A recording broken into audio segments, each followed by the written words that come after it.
ये आकाशवाणी का ईटानगर केंद्र और अरुण FM 103.1 मेगाहर्ट्ज है। प्रस्तुत है वर्ल्ड मेंटल हेल्थ डे के अवसर पर एक विशेष कार्यक्रम। हर साल पूरी दुनिया में 10 अक्टूबर को वर्ल्ड मेंटल हेल्थ डे मनाया जाता है। इस दिन को मनाने का मुख्य उद्देश्य है to raise awareness about mental health issues, reduce stigma and promote mental wellbeing globally. हर साल इसे कुछ थीम के साथ मनाया जाता है। इस साल का थीम है it is time to prioritise mental health in working place, यानी कार्यस्थल में मानसिक स्वास्थ्य को प्राथमिकता देना समय की आवश्यकता है। तो क्यों जरूरी है वर्क प्लेस में मानसिक स्वास्थ्य को प्राथमिकता देना, इस विषय पर हमसे बातें करेंगे अरुणाचल प्रदेश सेल टेलीमानस के काउंसिलर मिस नाबम अनु। तो आइए उनसे बातें करते हैं और विस्तार से जानते हैं importance of maintaining mental health in workplace. Anu ji, सबसे पहले तो आपका हमारे स्टूडियो में हार्दिक स्वागत है। Thank you so much sir. जिससे मैंने बताया कि हर साल 10 अक्टूबर को वर्ल्ड मेंटल हेल्थ डे मनाया जाता है। क्यों मनाया जाता है मैंने ये भी बोला, लेकिन इसे मनाने की जरूरत क्यों पड़ी? जैसा हम जानते हैं कि आज 10 अक्टूबर है और हम हर साल वर्ल्ड मेंटल हेल्थ डे मनाते हैं। तो फर्स्ट ऑफ ऑल हमारा ये जो वर्ल्ड मेंटल हेल्थ डे है, इसको the world federation for mental health ने कॉइन किया था। और जैसे कि हम सभी जानते हैं कि अभी मेंटल हेल्थ कितना ज़रूरी है हम सभी के लाइफ में, हम सभी कैसे डील करते हैं अपना पर्सनल प्रॉब्लम से, और सभी हमारे लाइफ सर्कमस्टेंसेस में हम कैसे डील करते हैं सिचुएशन से। तो first of all mental health जैसा कि फिजिकल हेल्थ होता है वैसा सेम इम्पोर्टेंस उनको दिया गया है। तो मेंटल हेल्थ को हम ऐसा सोच सकते हैं, it's about thinking mental health as a being on a continuum, ठीक है। क्योंकि हम या तो आजकल देखते हैं कि लोग बोलते हैं कि मेंटल हेल्थ आप मेंटली इल है या फिर मेंटली वेल, ऐसा बहुत हम लोगों को मतलब मेंटल हेल्थ को सुनकर लोग सोचते हैं जी, एक स्टिग्मा है, लेकिन वो उसी के बारे में ही नहीं होता है। Mental health is basically being on a continuum where one end में आपका सैड डिप्रेसिव मूड्स होते हैं, फियर होता है, आपका एंजाइटी होता है, और एक साइड में आपका हैप्पी मूड्स, आपका जब आप अपने आप के बारे में अच्छा फील करते हैं, आप खुश हैं अपने आप से और आपके आस पड़ोस में जितने भी लोग हैं। तो ये सब एक फैक्टर होता है ना कि हाँ, this person is mentally well और this person is mentally ill. ये सारे जो है ये बस एक फैक्टर्स है, क्योंकि कोई एक इंसान कभी भी प्रैक्टिकली मेंटली वेल हर समय नहीं हो सकता है हमारे लाइफ सिचुएशंस के कारण। तो it's good to think about mental health as you know that we are all in a continuum. कभी हम ऊपर की ओर वो जाते हैं या फिर कभी हम नीचे की ओर, और फिर इसमें बहुत सारे फैक्टर्स इफेक्ट करता है। फॉर एग्जांपल आपका जेनेटिक मेकअप हो गया, देन आपका लाइफ सर्कमस्टेंसेस, और या फिर आप ऑलरेडी ऑनगोइंग स्ट्रेस से गुजर रहे हैं। तो इस बार का जो थीम है, जो हमारा वर्क प्लेस में मेंटल हेल्थ को प्रायोरिटाइज करने को कहा है, क्योंकि हमारा इस बार का जितना भी जो ये world federation for mental health है, इन्होंने फोकस किया है वर्क प्लेस में करना, क्योंकि ये ग्लोबली इसको एक वोट मिला गया है सबसे ज्यादा कि इसमें अभी एम्फेसिस करना चाहिए by their stakeholders, by their supporters and the global citizens. तो ये मेंटल हेल्थ डे बोलने से ये बहुत बड़ा दिन है हम लोग को रिकॉग्नाइज करना और एड्रेस करना कि ये सच में एक जरूरी फैक्टर है हमारे लाइफ में, हमारे ऑनगोइंग लाइफ में। चाहे आप जितने भी एज के हो, छोटे से बच्चे से लेकर आपका एडल्ट को भी मेंटल हेल्थ इश्यूज होते हैं। तो जैसे कि हमारे इंपॉर्टेंट डेज, हमारे इंडिपेंडेंस डे, हमारे रिपब्लिक डे, ये सब चीज को हम क्यों मनाते हैं? क्योंकि हमको वो दिन का इंपॉर्टेंस पता है ना। तो इसी तरह से हम लोगों को मेंटल हेल्थ को भी एम्फेसिस देना चाहिए अपने लाइफ में, अपने वर्क प्लेस में, अपने फैमिली में। क्योंकि अगर आप मेंटली हेल्दी नहीं हो, मेंटली इल हो, तो आप आसपास में अपने पड़ोस को भी आप दुख तकलीफ दे सकते हो, डायरेक्टली और indirectly, you know, and intentionally और अनइंटेंशनली। आपको क्या लगता है कि जो वर्किंग पर्सन है, या तो वर्कर्स हैं या तो एम्प्लॉयज हैं, वो किस तरह के मेंटल हेल्थ इशू से गुजर रहे होते या गुजरते हैं? आपने जो सवाल किया ये बहुत इंपॉर्टेंट सवाल है और अभी का समय में बहुत वैलिड है, स्पेशली जो हमारा थीम है वर्क प्लेस को लेकर एम्फेसिस देना मेंटल हेल्थ का। तो इसमें बहुत सारे इश्यूज होते हैं हमारे वर्क प्लेस में, स्टार्टिंग फ्रॉम आपका वर्कलोड, या फिर वर्कलोड में आपका एग्जांपल आ जाएगा आपका अनरियलिस्टिक डेडलाइंस, आपको इतना ज़्यादा वर्कलोड दे देंगे एक, एंड देन आपका कोलीग भी अगर सपोर्टिव नहीं है तो उसमें बहुत ज़्यादा प्रॉब्लम हो जाता है ना। एंड देन आपका जैसे कि कोलीग बोला तो कभी कभी कॉन्फ्लिक्ट भी हो जाता है हमारे कोवर्कर से जो सपोर्टिव नहीं होते हैं। देन अगेन हमारा नेगेटिव वर्किंग एनवायरनमेंट, जहाँ पर कभी बुलिंग भी किसी को सहना पड़ता है, बुलिंग या फिर कांस्टेंट क्रिटिसिज्म जो मिलता है उनका काम को लेकर ना, तो ये सब है। एंड देन अगेन इसमें बहुत सारा चैलेंज है, अभी अपने आप को भी हम कैसे बेटर फील कराए ऐसे सिचुएशन में, कैसे कोप करें। कुछ लोग होते हैं जो मेंटल इशू से गुजर रहे थे, जो वर्कर्स होते हैं, लेकिन वो एक्सप्रेस नहीं करते। तो कुछ ऐसा साइंस या सिम्टम्स कि जिससे कि हाँ ये इससे मेंटल इश्यूज है, इनके साथ कुछ बातें करनी चाहिए, कुछ इस तरह के साइन या सिम्टम्स? जी, साइंस एंड सिम्टम्स अगर हम देखें तो जैसे कि उनको डिटैच्ड हो जाना काम से, काम में मन नहीं लगना, इंटरेस्ट नहीं होना, और जिसको फ्रेंड्स को कोलीग को बात करते थे उसको कम बात करना, और उनका फिजिकल अपीयरेंस भी हम देख सकते हैं साथ ही साथ। जैसे कि स्टार्टिंग ऑफ द जॉब आप जब शुरू करते हो तो आप बहुत इंटरेस्ट से आते हो, नीट एंड टाइडी, बट धीरे धीरे जब देखते हैं कि वर्कलोड आपको ज़्यादा हो रहा है तो आप फिजिकल हेल्थ को भी आप नहीं देख पाते हो। तो कहीं ना कहीं physical health and mental health related है। तो उसी हिसाब में आप जैसे अपीयरेंस है आपका ना, तो उसमें भी हम आइडेंटिफाई कर सकते हैं। ये सब क्यूज होता है ना छोटे छोटे, तो ये सब से देखकर हम आइडेंटिफाई कर सकते हैं। तो शायद कि ये हमारा जो कोलीग है he is not feeling better, या फिर उनको ज़्यादा स्ट्रेस हो रहा है। तो अगर आपको ऐसी सिचुएशन है then you should at least go and talk to them कि क्या प्रॉब्लम हो रहा है आपको ना। क्योंकि अगर जैसे कि फॉर एग्जांपल हम मेंटल हेल्थ सेक्टर में ही काम करते हैं, अगर हम अपने ही कोलीग को, अपने ही फ्रेंड्स को नहीं समझ पाए तो वो बहुत बड़ा प्रॉब्लम हो जाएगा। वो हमारा उसमें क्वेश्चन करेगा कि हम क्या कर रहे हैं। तो वो सब चीज़ को हमारे आसपास में भी हम लोगों को बहुत अवेयर होना चाहिए, एम्पैथेटिक होना चाहिए अपने फ्रेंड्स के थ्रू। क्वालिटी वर्क में जो इम्पैक्ट होता है वो किस तरह का होता है? जी, क्वालिटी वर्क में जैसे कि आपका वर्क डिले हो जाना, और आपका to the point up to the mark आप नहीं करना, एब्सेंटीज्म भी बहुत इंक्रीज हो जाता है। फिर उसी हिसाब में अगर आपको ज़्यादा ही प्रॉब्लम हो रहा है और आपका ऑप्शन भी नहीं है तो टर्नओवर भी रेट्स हमारा बढ़ता है, जैसे कि वर्क प्लेस में। जी, तो आपने पहले ही बताया कि किस तरह से जो को वर्कर्स या कॉलीग्स बुलिंग करते हैं या तो बहुत क्रिटिसाइज करते हैं, लेकिन उसी तरह से पॉजिटिव वे मिले तो कॉलीग या तो को वर्कर्स किस तरह से उस इंसान को जो मेंटल हेल्थ इशू से गुजर रहे हैं उसको किस तरह से बाहर निकाल सकते हैं? फर्स्ट ऑफ ऑल तो उनको आइडेंटिफाई करना कि हाँ सच में हमारा फ्रेंड या जो भी कलीग है प्रॉब्लम में गुजर रहा है, एंड देन उनको फर्स्ट ऑफ ऑल एक सेफ स्पेस प्रोवाइड करना चाहिए आपको। सेफ स्पेस मतलब आपको इतना उनको उनमें कॉन्फिडेंस बिल्ड करना है कि वट एवर यू से, आप जो भी बोल रहे हैं, आप जो भी शेयर कर रहे हैं वो कॉन्फिडेंशियल रहेगा, हमारे बीच में रहेगा, ठीक है। And then again non judgmental attitude, आपको कभी जज नहीं करना चाहिए ऐसे अपने फ्रेंड्स को जो ऐसे प्रॉब्लम से गुजर रहे हैं, बिकॉज यू नेवर नो कि कब हम भी वो प्रॉब्लम से गुजरे और हमें भी कोई जज, ऐसा नहीं कि दूसरा को बस हम लोग जज इसका वजह से नहीं करना चाहिए, बट वैसे ही हम लोग को नॉन जजमेंटल एटीट्यूड रखना चाहिए सभी के लिए। एंड देन अगर चाहिए तो उनको हमारा मेंटल हेल्थ प्रोफेशनल से बात करें, थेरेपी के लिए उनको मोटिवेट करें, एनकरेज करें, ये सब चीज़ हम कर सकते हैं। जैसे अभी आपने कहा कि मेंटल हेल्थ थेरेपी या बात करें, जब हम बात करते हैं मेंटल हेल्थ इश्यूज की, लेकिन ये एक स्टिग्मा है कि लोग जज करते हैं, जैसे अभी आपने कहा लोग जज करते हैं, एक डर से भी नहीं जाते हैं, तो इस सिचुएशन में क्या करना चाहिए? सबसे पहली बात, स्टिग्मा जो आपने बोला ये बहुत प्रिवेलेंट है एंड बहुत रेलेवेंट भी है ये टॉपिक में अभी, क्योंकि स्टिग्मा के वजह से ही लोग अपने आप को हेल्प करना नहीं चाहते, या चाहते भी होंगे तो अवेयर नहीं है वो उस प्रॉब्लम के बारे में। So first of all stigma होता है क्योंकि उनको अवेयरनेस नहीं है उनके पार्ट में, एंड देन उनको एक डर सा जो रहता है तो कि मतलब हमारा प्रॉब्लम को कोई बता देगा या शेयर कर देगा। एंड हम लोग का ये जो रिसर्च के थ्रू भी पता चला है कि स्टिग्मा सबसे बड़ा और सबसे मेजर फैक्टर है जो हम लोग को, जो हमारा ये मेंटली इल पेशेंट्स या मेंटली अनहेल्दी पेशेंट्स को सिचुएशन को वर्सन करने में वही मतलब सबसे बड़ा रोल प्ले करता है स्टिग्मा। तो जैसे कि आपने पूछा कि स्टिग्मा से हम कैसे उभरे, और ताकि हम जाके अगर मैं मेंटली इल हूँ तो जैसे अभी आप काउंसलर हुए तो ओपनली आपके साथ बात करें और दोस्तों के साथ भी कहें कि मुझे हेल्प करो। जी, तो फर्स्ट ऑफ ऑल आपको अवेयर कराना है उसको, अपने फ्रेंड्स को, बिकॉज ये लैक ऑफ अवेयरनेस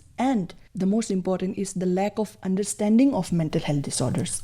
उनको समझ में नहीं होता है कि ये क्या हो रहा है, क्यों हो रहा है मेरे साथ, क्योंकि जैसे कि मैंने आपको बोला है कि किसी को भी हो सकता है, कोई भी उम्र में हो सकता है, तो ज़रूरी नहीं है कि वो इंसान या वो पर्सन को मेंटल हेल्थ के बारे में इतना अवेयरनेस हो। तो उसके वजह से एंड देन सबसे बड़ी बात की फियर, जैसे मैंने बोला आपको, fear of disclosing the problem, तो वो फियर को नॉर्मलाइज करना है आपको उनके बीच में अमंग देम कि ये डरने की बात नहीं है, आपको मदद मिल सकता है, एश्योरेंस देना है, आपको पॉजिटिव अफर्मेशंस देना है। जी, तो किस तरह से एक सपोर्टिव इन्वायरमेंट क्रिएट किया जाए ताकि सभी कोवर्कर्स या वर्कर्स एक साथ हंसी खुशी काम करें और मेंटल हेल्थ का कोई इशू ना हो? सपोर्टिव एनवायरनमेंट जैसा आपने बोला जी। बहुत इंपॉर्टेंट है ये। सबसे पहली बात, जो हमारा वर्क प्लेस का हेड होता है, अगर वो जान जाए कि अपना टीम को कैसे मोटिवेट करना है, एनकरेज करना है, तो वो खुद में एक बहुत बड़ी बात होती है। तो जैसे कि हम ट्रेनिंग प्रोग्राम्स कंडक्ट कर सकते हैं इन मैनेजर्स के लिए, साथ ही साथ इनके टीम वर्कर्स के लिए, कि कैसे हम मेंटल वेलबींग को अपने वर्क लोड के साथ या अपना वर्क प्रेशर के साथ या विदाउट वर्क प्रेशर हम कैसे उनको मोटिवेट करें आगे अपने काम को अच्छे से करने में। जी। एंड देन सपोर्ट ग्रुप्स होते हैं हमारे, वो सपोर्ट ग्रुप से उनको मिलाना, फिर सपोर्ट ग्रुप्स को कभी मतलब हम ऑफिस में वर्कशॉप्स वगैरह, ट्रेनिंग वगैरह प्रोवाइड करने की अपॉर्चुनिटी वगैरह उनको प्रोवाइड करना चाहिए। अगर लॉन्ग टर्म तक, बहुत लंबे समय तक किसी वर्कर का मेंटल इशू से उसको इग्नोर किया जाए तो क्या अंजाम हो सकता है? जी सर, ये अंजाम बहुत बुरा होता है, स्पेशली जब वो प्रॉब्लम को बहुत समय लॉन्गर प्रोलॉन्ग पीरियड तक वो अगर खींचता है। तो आपने सुना होगा बर्नआउट सिंड्रोम जो होता है। तो ये बर्नआउट क्यों होता है और बर्नआउट क्या है? ये बर्नआउट सिंड्रोम जो होता है, WHO the world health organization ने इसको एक ऑक्यूपेशनल फिनोमेना बोला है। ऑक्यूपेशनल फिनोमेना मतलब ये ऑर्गेनाइजेशनल लेवल में ही होता है बर्नआउट, और ऑक्यूपेशनल फिनोमेना को ऑर्गेनाइजेशनल लेवल में ही टैकल करना चाहिए WHO का रिकमेंडेशन के द्वारा। तो इसमें क्या होता है कि एग्जॉशन हो जाता है इंसान को, exhaustion, emotional exhaustion, physical exhaustion. क्यों बोलने से, क्योंकि उनको जो वर्कलोड है, उनका जो नेगेटिव वर्किंग एनवायरनमेंट है, बहुत समय से मतलब उनको जब इफेक्ट करता है तभी बर्नआउट हो जाता है। तो मैम, जैसे अभी आपने कहा जो बर्नआउट वर्ड यूज़ किया, बहुत सारे लोगों को पता नहीं हो, वो भी बताया। तो बर्नआउट से निकलने के लिए क्या थेरेपी हमें यूज़ करना चाहिए या अप्लाई करना चाहिए? आपने जो क्वेश्चन किया वो बहुत इंपॉर्टेंट है और अभी बहुत प्रेवलेंट भी है। तो बर्नआउट से निकलने के लिए हम लोग जो मेंटल हेल्थ प्रोफेशनल्स जो हैं, वो फर्स्ट ऑफ ऑल तो आपके प्रॉब्लम को आइडेंटिफाई करेंगे। Identifying the problem is the key thing to solve any kind of mental health problems। Identify करेंगे, तो आइडेंटिफाई करने के बाद उनको जो एसेस करेंगे, एडमिनिस्टर करेंगे टेस्ट वगैरह, तो उसमें से पता चल जाएगा मेंटल हेल्थ प्रोफेशनल्स को कि कितना प्रॉब्लम है, कितना सीवियर है problem. And one of the most important therapy burnout को से ईज आउट करने के लिए he is cognitive behavioural therapy, जो हमारा मेंटल हेल्थ प्रोफेशनल्स यूज़ करते हैं। कॉग्निटिव बिहेवियरल थेरेपी क्या करता है, बेसिकली आपका जो नेगेटिव थिंकिंग पैटर्न है उसको रिप्लेस करता है आपका more realistic and positive affirmations के साथ। इसमें क्या हो जाता है कि वो लोग इसमें हेल्प मिलता है उनको to develop balance perspective on their work and personal life. तो इसमें एक साइकोलॉजिस्ट क्या करेगा अपने क्लाइंट के साथ, इस बेसिकली अगर उनका थॉट्स ऐसा है कि I can never keep up और मुझसे नहीं हो रहा है, तो ये थॉट को द काउंसलर और the psychologist will try to reframe it to know I am doing my best and it is okay to take small breaks. तो ये सब चीज़ से हम लोग का धीरे धीरे कर हम लोग का नेगेटिव थॉट पैटर्न को चेंज कर सकते हैं इनटू पॉजिटिव वंस। जब ये स्ट्रेस, बहुत ज़्यादा स्ट्रेस है, तो इसे मैनेज कैसे किया जाए? मैनेज करने के बहुत तरीके हैं, बहुत एक्सरसाइजेस भी है। बट फर्स्ट ऑफ ऑल, अगर आपका सिम्टम्स ज़्यादा बढ़ गया है तभी आपको हम सजेस्ट करेंगे कि आप मेंटल हेल्थ प्रोफेशनल का हेल्प लें। जी, तो जैसे कि आज वर्ल्ड मेंटल हेल्थ डे है और आप अरुणाचल प्रदेश सेल के टेलीमानस से आई हैं, तो आपको किस तरह के कॉल्स आते हैं? जी, हमें कई प्रकार के कॉल्स आते हैं। तो फर्स्ट हमारा कॉल्स भी हमारा बहुत लेवल में क्लासिफाइड किया गया है। जैसे कि इमरजेंसी कॉल्स आते हैं। इमरजेंसी कॉल्स में हमारा सुइसाइड आइडिएशन का जो कॉल्स आते हैं, स्पेशली हमारे जो अमंग एडोलेसेंट्स, टीनेजर्स को लेकर, एंड देन वर्क प्रेशर हमारा जो ये, फिर एंड देन स्टडी का लेकर, एग्जाम रिलेटेड स्ट्रेस, ये सब लेकर हमारा बहुत कॉल्स आते हैं। एग्जैक्टली अभी तक पर्सनली मेरे कोई मेंटल हेल्थ इश्यूज तो नहीं आया, बट हाँ रिलेशनशिप प्रॉब्लम्स बहुत आता है। रिलेशनशिप स्पेशली अमंग टीनेजर्स ना, तो वो सब में थोड़ा सा उनको प्रॉब्लम हो जाता है, क्योंकि फिर आजकल जो एक कल्चर है कि बहुत जल्दी ये लोग रिलेशनशिप में आ जाते हैं। फर्स्ट ऑफ ऑल बच्चे कुछ नहीं सोच समझकर रॉन्ग पार्टनर के साथ वो लोग एंगेज होते हैं, तो फिर उसमें भी उनका बहुत टेंशन हो जाता है कि लेटर ऑन मतलब कैसे अभी मतलब ये मुझे चीट कर रहा है, तो अभी मैं मतलब क्या करूँ, अभी मेरा लाइफ का कोई मीनिंग नहीं है, कोई पर्पस नहीं है। ऐसे टाइप के हमारे कॉल्स बहुत आते हैं। जी जी। अगर किसी को टेलीमानस को कॉल करना हो, अरुणाचल प्रदेश सेल के टेलीमानस को, तो किस नंबर पे कॉल करें? जी, आप टेलीमानस सर्विसेज अरुणाचल प्रदेश को 14416 में आप कॉल कर सकते हैं और हमारा सर्विसेज 24/7 का है। इसका मतलब आप दिन के कोई भी समय में आप कॉल कर सकते हैं, चाहे रात के 12 भी बजे हैं, आप कॉल कर सकते हैं और आपको trained counsellors and trained clinical psychologists available मिलेंगे। जी, तो हम चाहते हैं कि ये नंबर एक बार फिर से दोहरा दीजिए। जी, हमारा टेलीमानस का नंबर है 14416। अरुणाचल प्रदेश की बात करें तो अरुणाचल प्रदेश के जो वर्किंग प्लेस में किस किस तरह के टेंशन, किस किस तरह के स्ट्रेस या तो कहें मेंटल हेल्थ इशू से गुजर रहे होते हैं? जी, अरुणाचल प्रदेश का अगर हम बात किया जाए तो हमारे यहाँ में वर्क प्लेस में mainly public sector and government jobs होते हैं ना जी। तो इनको तो हम स्टेबल जॉब मानते हैं कि हाँ, अगर गवर्नमेंट जॉब मिल गया है तो हाँ अभी तो स्टेबल है, कोई टेंशन नहीं। लेकिन उसके साथ ही साथ बहुत ज़्यादा वर्कलोड आता है, प्रेशर भी आता है, स्पेशली हमारे सेक्टर्स जैसे कि एजुकेशन में हम बात किया है या फिर front line workers, I mean जो हमारे मेडिकल हेल्थ केयर सिस्टम में है, हमारा एडमिनिस्ट्रेटिव सेक्टर्स में है ना। तो फॉर एग्जाम्पल हमारा जो स्पेशली पब्लिक सर्वेंट्स होते हैं जो रिमोट एरियाज में काम करते हैं, वो मतलब उनको एक टेंशन रहता है कि बहुत जैसे कि डिस्ट्रिक्ट में उनका पोस्टिंग हो गया तो इतना लंबा समय हमेशा ट्रैवल करना, देन हमारा रोड कंडीशन भी ठीक नहीं रहता है ज़्यादातर डिस्ट्रिक्ट्स के, and then limited resources and then poor infrastructure, especially medical line में, कम्युनिटी हेल्थ सेंटर्स में। तो ये सब बहुत मैटर करता है। स्पेशली आपको देखना चाहिए कि सिचुएशन कैसा है और ये सब इंफ्रास्ट्रक्चर, आपका जितना भी ज़रूरत की चीज़ है वो सब होना चाहिए आपका वर्क प्लेस सेंटर में। और अगर ऊपर से आई मीन उनका जो अथॉरिटी से अगर प्रोवाइड नहीं होता है तो फिर वर्कर्स भी क्या ही कर सकते हैं वो सिचुएशन में। ऐसा टाइप का टेंशन भी उनको रहेगा, स्पेशली हेल्थ वर्कर्स को ना, क्योंकि उनको ही वही पर हॉस्पिटल में रहते हैं और उनको ही सभी का गाली, सभी का टेंशन या फिर सबका फ्रस्ट्रेशन जो पेशेंट्स आते हैं उनको या फिर पेशेंट्स के फैमिली से उनको ही सहना पड़ता है।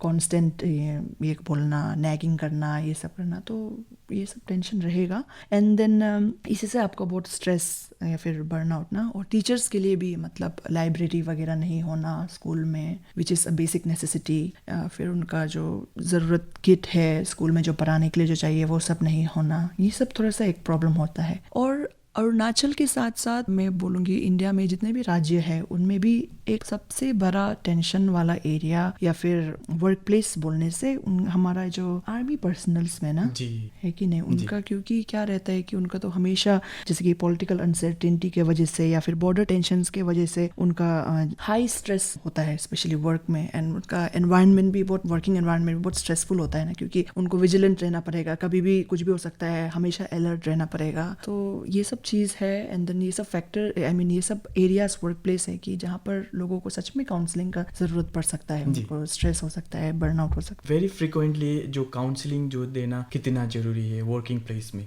जी सर, अगर आप फ्रीक्वेंटली बोले तो हाँ, ऐसे विजिट कर सकते हैं जो हमारा वॉलंटरली जो उनको मदद करना चाहते हैं, स्पेशली हमारे मेंटल हेल्थ वर्कर्स या मेंटल हेल्थ प्रोफेशनल्स एक ग्रुप फॉर्म कर सकते हैं, and then especially to areas where they actually need, वो कैटर कर सकते हैं वो सब प्रॉब्लम को मंथली एक बार। तो टेलीमानस किस तरह से लोगों को हेल्प कर रहा है? टेलीमानस इसमें इसलिए मतलब बहुत इफेक्टिव है मुझे लगता है क्योंकि वो अरुणाचल के कोई भी कॉर्नर से हमें कॉल कर सकते हैं, कॉल आ सकते हैं और उनको जो ज़रूरी मदद है, इवन दो हम इन पर्सन अवेलेबल नहीं हैं, बट हम एटलीस्ट उनको अवेयर कर सकते हैं कि उनके सामने क्या क्या हेल्प उनको मिल सकता है। आजकल ज़्यादातर लोग सर्विस वाले होते हैं, तो ये working life and personal life में बैलेंस किस तरह से बिठाएं? जी, बहुत ज़रूरी क्वेश्चन पूछा है आपने। बैलेंस किस तरह से बिठाए ना, तो बहुत सारे लोग नहीं बैलेंस कर पाकर बहुत सारे स्ट्रेस में पड़ जाते हैं। तो बैलेंस फॉर एग्जांपल अगर आपको वर्क प्लेस और अपना पर्सनल लाइफ में देखा जाए तो आपको फर्स्ट ऑफ ऑल अपने बाउंड्रीज सेट करना पड़ेगा।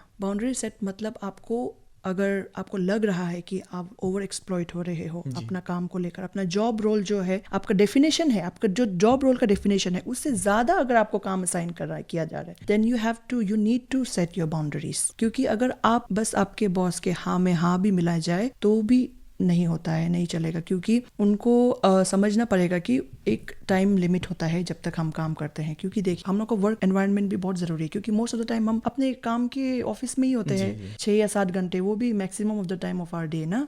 तो वो उस समय हम कैसे अपना टाइम को बिताते हैं वो भी हमारे डे को बहुत इफेक्ट करता है। और हम जैसे कि साल भर काम करें या महीना भर काम करें तो वो कहीं ना कहीं इफेक्ट कर जाएगा, तो वो नेगेटिवली कभी हमारा फैमिली लाइफ को भी इम्पैक्ट कर सकता है। दैट्स वाई आपको बाउंड्रीज हमेशा सेट करना है। एंड देन और एक एग्जांपल हो जाएगा, जैसे कि आपके कोलीग से आप बोले कि प्लीज मेरे लिए कवर कर दीजिए आज के दिन ऐसे, तभी भी आपको नो बोलना सीखना पड़ेगा जी। हमेशा उनके हाँ में हाँ मिलाना वो जरूरी नहीं होता है, तो उसमें भी आपको नो बोलना, या जब हाँ अभी मेरा हो गया है, मतलब इससे ज्यादा मैं नहीं कर पाऊंगी, वो आपको जानना पड़ेगा, वो आपका लिमिट को जानना पड़ेगा। जब लगे कि हाँ ये स्ट्रेस कुछ ज्यादा हो गया तो उसमें नो कहना भी जरूरी है। जी जरूरी है जी। सोशल मीडिया या social network mental health issues को डिस्कशन करने में या इसे सॉल्व करने में कितना कारगर साबित हो रहा है? सोशल मीडिया अभी बोलने से तो हमारा सोशल मीडिया का ही जमाना है, हर कोई दूसरा इंसान फोन पे अपना बिजी है, तो आई थिंक सोशल मीडिया के थ्रू भी बहुत अवेयरनेस हो रहा है जी। चाहे आपका मीडिया चैनल्स के थ्रू हो या फिर आपका इंस्टाग्राम रील्स वगैरह के थ्रू हो, तो आई थिंक ये भी बहुत इंपॉर्टेंट फैक्टर है हमारा, स्पेशली अमंग यूथ्स, ये सब फैलाना, न्यूज़ को आगे बढ़ावा देना, स्पेशली मेंटल हेल्थ अवेयरनेस को लेकर।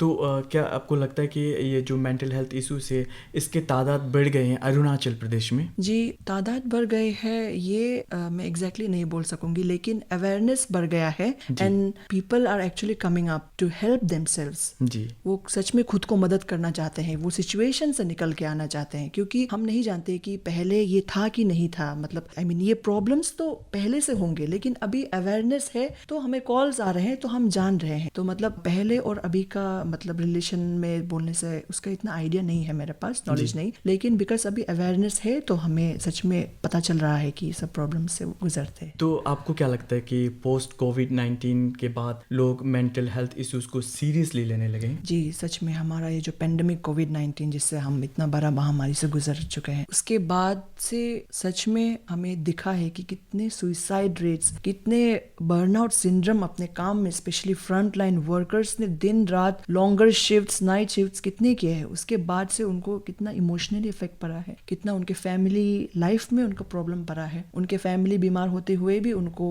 हॉस्पिटल में आकर दूसरों का सेवा करना पड़ता था। तो ये सब चीज बहुत सारा फैक्टर्स है कि सच में हमें अभी पेंडेमिक के बाद दिखने को मिल रहा है जी। आने वाले दिनों में जो लोगों का जो मेंटल हेल्थ इश्यूज है उसमें क्या लगता है कि बढ़ोतरी होगी या बहुत कम होंगे? जी अभी का अगर हम देखा जाए तो एग्जैक्टली आई कांट से कि बढ़ेगा या कम होगा, क्योंकि ये जो मेंटल हेल्थ है वो हम सभी के पास है जी। और ये हमारा रिस्पॉन्सिबिलिटी है कि हम कैसे इसको टैकल करते हैं और कैसे इसको हम इम्प्रूव कर सकें।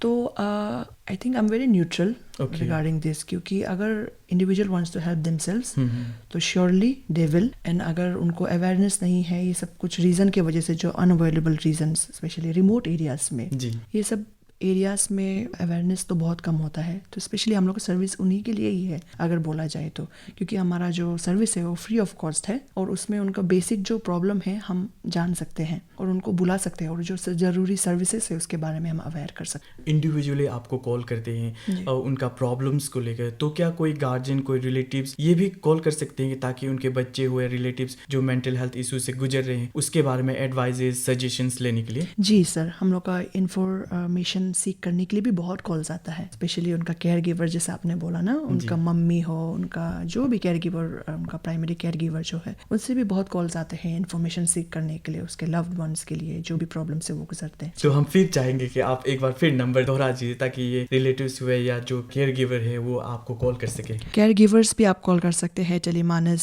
सर्विसेज में 14416 में कॉल कर। आप जो वर्कर्स हैं या एम्प्लॉयज हैं उनको क्या सजेशन दे कि वो मेंटल हेल्थ इशू से ना गुजरे? जैसे कि मैंने बोला था, मैं फिर और एक बार दोहराती हूँ कि हमें अपना बाउंड्रीज सेट करना है first of all, and then हमारा इंटरेस्ट काम में भी लगे रहना चाहिए, and then we should always be supportive of others in our workplace as well as हम लोग का खुद का मेंटल हेल्थ को भी हम लोग को अपना रिस्पॉन्सिबिलिटी है कि हम खुद उसे अच्छे से रखें, खुद अच्छे से संभाले in order to live a satisfying and fulfilling life. तो हमारे सुनने वालों को आप अंतिम में क्या कहेंगे? Once again, I would like to wish you all very happy World Mental Health Day, and इस बार यहाँ पर जितने भी हमारे वर्क प्लेस में हमारे एम्प्लॉयज़ हैं, हम अपने अपने मेंटल हेल्थ को एम्फेसिस दे, प्रायोरिटाइज करें हमेशा अपने साथ ही साथ, और अपने लव्ड वंस को भी अच्छे से ट्रीट करें। मैडम, आप हमारे स्टूडियो में आए और वर्ल्ड मेंटल हेल्थ डे और मेंटल हेल्थ से जुड़ी कई इंपॉर्टेंट इश्यूज पर बातें की और इसे कैसे हैंडल करना चाहिए इस पर भी बताया,